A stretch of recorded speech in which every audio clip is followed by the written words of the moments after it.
북미 베트남 회담이 며칠 앞으로 다가왔습니다. 그런데 어제 저희 채널A 취재진 카메라에서 한 가지 독특한 장면이 포착이 됐습니다. 김정은의 집사로 불리는 김창선 부장의 동선을 저희가 계속 추적하고 있는데요. 그가 탄 벤츠 차량이 갑자기 흑투성이가 돼서 돌아왔던 겁니다. 바로 이건데요.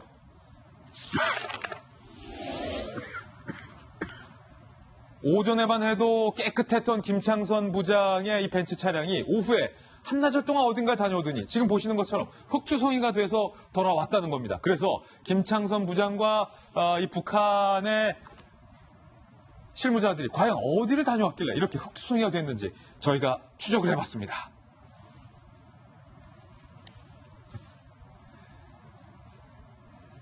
산업단지가 있는 박린과 하이퐁뿐 아니라 북한군 묘지가 있는 박장을 다녀왔던 것으로 확인이 됐습니다. 베트남 전쟁에 참전했다 전사한 북한군 14명의 묘지를 가려면 비포장 도로를 지나야 하기 때문에 이렇게 말이죠. 김창선 부장이 탔던 그 벤츠 차량이 흑투성이가 됐던 겁니다.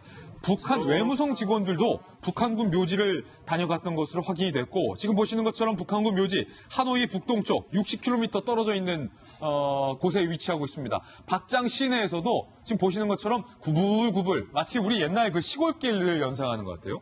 포장이 안 된 시골길, 한 7, 80년대 시골길을 보는 것처럼 한 500m 정도 들어가야 낡은 철문이 있는 묘지가 이렇게 나타나고요. 묘비에는 전사자 이름과 출생지, 이렇게 열사, 차, 수, 해 이렇게 사망 날짜 그리고 출생지 이름이 한글로 또렷하게 붉은 글씨로 새겨져 있습니다. 2002년에 여기에 매장돼 있던 시신이 모두 북한으로 송환됐지만 베트남전에 참전했던 참전군인 만큼 베트남 측에서 묘비와 추모비를 이처럼 고스란히 보존하고 있는 상황입니다. 여기를 김창선 부장 일행이 다녀갔다라는 것은 김정은이 베트남에 방문했을 때 이곳을 참배할 가능성이 매우 크다는 이야기입니다. 베트남의 북한군 묘지 관계자의 이야기도 한번 들어보시죠. Nói này đúng chính xác là 11 giờ 15 phút hôm nay là có một cái đoàn ngoại giao của Bắc Hàn Quốc họ sang họ thăm không hả anh? Chính xác thì anh? Chính xác vâng. sở ngoại vụ đưa lên đấy. 지금 베트남 묘지 관계자도 저희 취재에 응했어요. 정확하다라고 얘기를 했는데 이곳이 어떤 묘지이고 박수훈 차장. 그렇다면 김정은 위원장이 참배할 가능성도 매우 높다. 네, 김정은 위원장이 여기 갈 가능성이 굉장히 높아 보입니다. 왜냐하면 지금 아까 보신 것처럼 김창선 부장이 그제 방문을 한 것으로 추정이 되고요. 그리고 어제 또다시 북한 외무성 직원들이 이곳을 방문한 것을 북한 그 묘지 관계자가 확인하는 것을 들을 수 있는데요. 김정은 위원장의 지금 이 베트남에 오는 시기가 일주일 정도밖에 남지 않았거든요. 최대한 길게 봐도 일주일 정도 남은 건데 지금 숙소도 제대로 정해지지 않은 상황에서 지금 이 박장을 두 번이나 북한 관계자들이 찾았다는 것은 그만큼 김정은 위원장이 갈 가능성이 높다 이렇게 볼 수 있는 거죠. 이뿐만이 아니고 찾을 가능성이 높은 데다가 그 의미도 있습니다. 박장 같은 경우에는요, 이 하노이에서 45km 북동쪽으로 떨어져 있거든요. 보시면 60km 정도, 뭐 가는 길에 따라서 약간 다를 수는 있겠지만 그 정도 떨어져 있고 또 베트남군 참전 북한군 14명의 묘비가 위치가 돼 있습니다. 그 추모 공원인 셈인데요.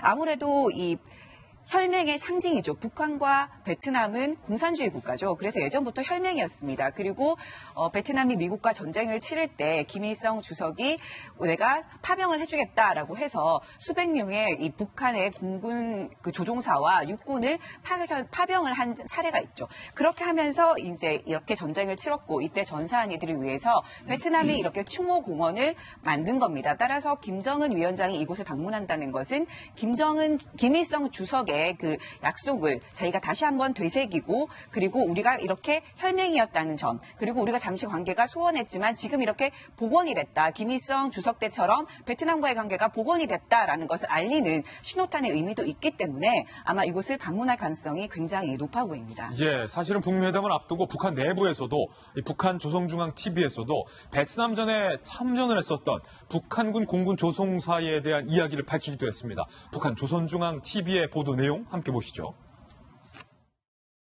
베트남 전쟁에 참가하여 서쪽 기술적 우세를 자랑하던 적의 공종 비적들을 무자비하게 답새겨 조선인민군의 번개를 남김없이 보여준 공군 송대.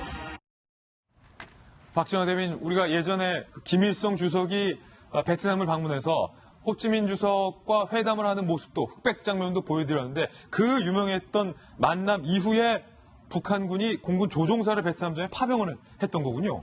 그렇죠. 그때 그 베트남 전쟁이 있을 때 베트남 당국이 북한에 요청을 한 게 이제 공군력이 부족하니까 공군력을 많이 보강해달라고 해서 미극이가 30대 그리고 그 공군 한 개 대대가 이렇게 갑니다. 그래서 총 87명의 공군 조종사가 북한의 공군 조종사가 이제 베트남전에 파병이 되는 거고 그 중에서 14명이 이제 희생을 당하는데 그 14명의 그 참전 희생 비가 지금 어제 김창선 부장이 다녀왔던 그곳이죠. 좀 전에 우리 박소연 차장 말씀 주셨듯이 그 작년에 있었던 싱가포르를 제외하고는 이제 그 김정은 위원장이 지도자로서 사실은 어떤 국가를 국빈 방문하는 게 이제 그 사실상 처음이라고 보면 우리나라가 그러니까 북한이라는 나라가 정상적인 국가이고 그다음에 나도 이 정상적인 국가의 지도자로서 우리의 혈맹인 베트남을 방문한다라는 의미를 최대한 부각시키기 위해서 아마 저렇게 참전 용사비를 참관하게 되는 것 같습니다. 예.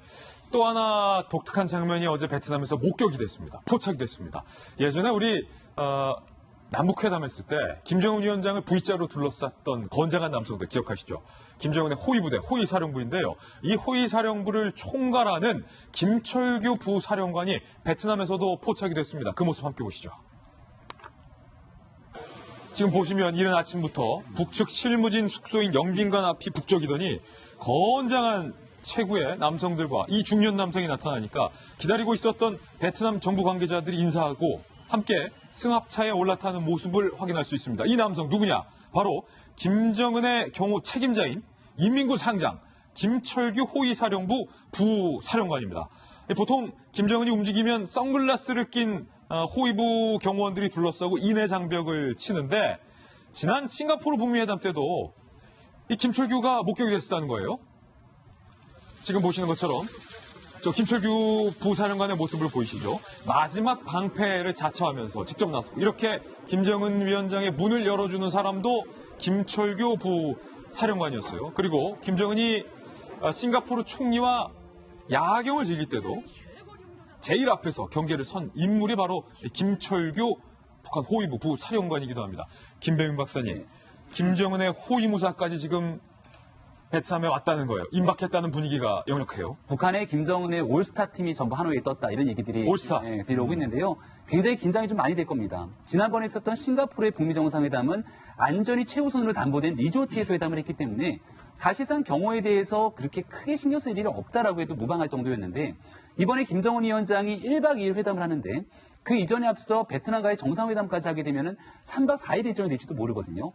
그런데다가 하노이라고 하는 곳은 오토바이가 심각하게 지나다닐 정도로 교통체증이 있고 도심의 한복판에서 회담이 이루어지게 되니까 여기에 대해서 경호는 누구보다 신경을 쓸 수밖에 없어요. 민감하죠.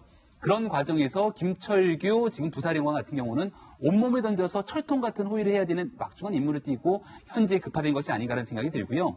우리로 치게 되면 김창선 부장 같은 경우는 대통령이 지근거리에 곁을 지키는 비서실장 같은 역할입니다. 김철규 부사령관 같은 경우는 경호에 대한 총괄 업무를 맡고 있기 때문에 아마 지금 순간부터 한치에 대한 경호에 틈이 벌어지지 않도록 모든 임무들을 아마 하노이에서 수행하고 있지 않을까 이런 생각이 듭니다.